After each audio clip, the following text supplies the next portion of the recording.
a gathering like this, satsang, is the greatest treasure that a person can give themselves, because they're now seeking spiritual evolution, no longer so interested in achieving worldly things. I'm not saying drop everything that you're doing in the world and just go out in a cave and sit and try to meditate, although some yogis have done that. I'm not saying that.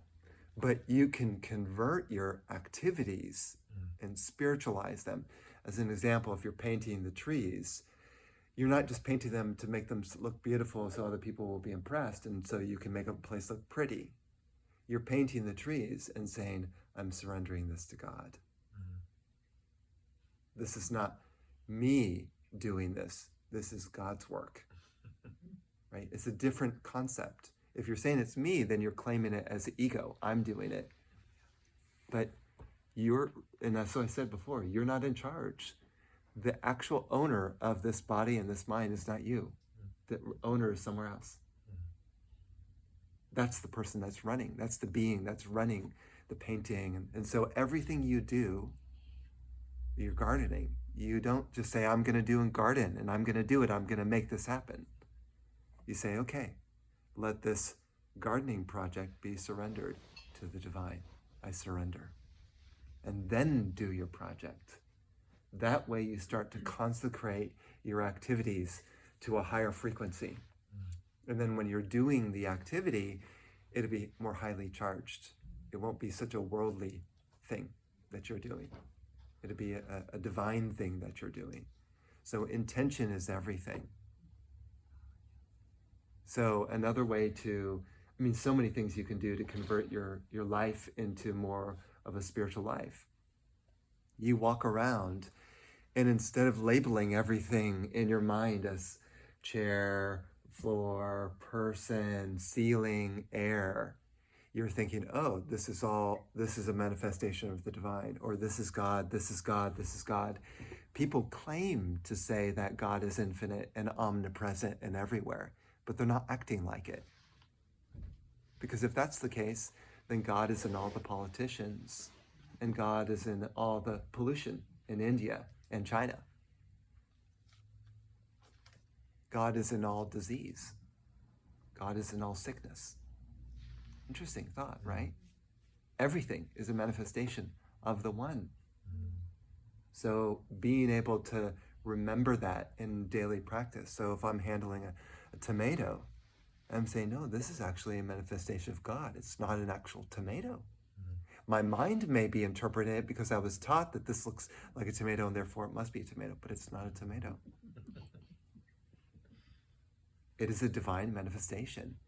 That's the difference between a true guru and a normal human being. A normal human being sees things as mundane.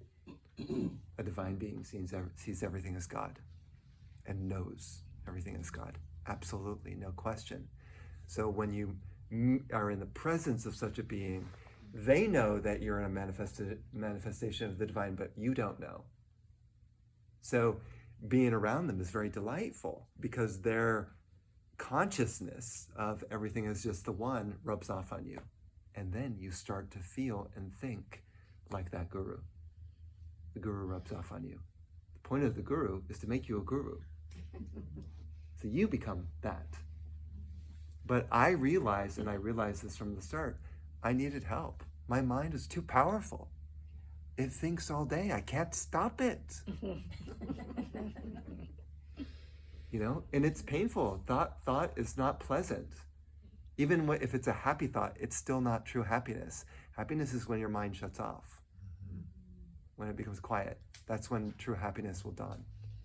So I sit in the presence of the masters and I say, please help me to calm the ocean of my mind so I can finally be happy and realize that everything indeed is just the one. It's my only prayer. Please help me to have that realization, to know that. And Brian is pretty dense. Like, he doesn't take this on very easily. I've had to go to thousands of gatherings to glean the energy.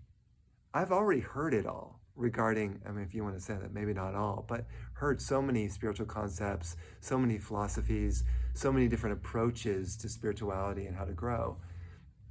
But even with all that information, it's not making me enlightened. I may be able to expound on the concepts and say, oh, I'm cool, I can teach stuff. But that means nothing if I'm not feeling it and recognizing the oneness. I'm literally, I know everything is divine and it is my living reality. Such beings walk around with a still mind all the time. They don't think. It's very dangerous to think. You know why? Thinking means manifestation. So once a true avatar thinks of an object or a desire, it manifests like that. Immediate manifestation. That's how powerful they are. You may wonder, well, then why can't we manifest things immediately when we think of, if I just think of an apple, then an apple appears in my hand? Well, because we've also got 10,000 other thoughts in the background that are going, what am I going to have for dinner? Where am I going to have to go after this? I need to do this. I need to do that. A lot of people, they come before a gathering like this. They tell me, Brian, I'm going to need to go soon enough. So it's oftentimes while they're sitting here in the gathering, they're thinking, but I got that another appointment. I got another appointment. I got another thing to do.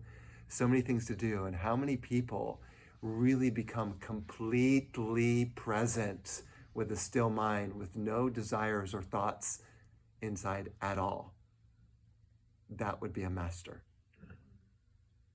That would be a master. A very, very rare being. I want to learn that. And inside, as I'm saying that, it's giving me thrills. And you know, when it gives you thrills, you know it's so true. I want to know the master within me. It's not him on the outside. That being is awakening the master within me, that I can realize the same state of consciousness. Jesus really never said, I'm better than you, I'm higher than you. He said, I am you. Me and my Father are one. You and I are one. You and the Father are one. See, there's a whole oneness principle behind the Christian teachings. And I think we can kind of get off track and start to see it outside of ourselves instead of the living deity within. It's waiting in the wings to be woken up. Right now, we live in this dream of our mind that's projected itself onto everything. What we see is not the reality. What we see is our mind saying that this is the reality through our senses. That's what we actually see. And here's a very trick question. What comes before your mind? What comes before the filter of your mind? What creates this mind that's thinking right now? What's underneath all of this? There sits your Creator on the throne of your own heart. Your Lord, waiting for you to come back. Patiently, albeit.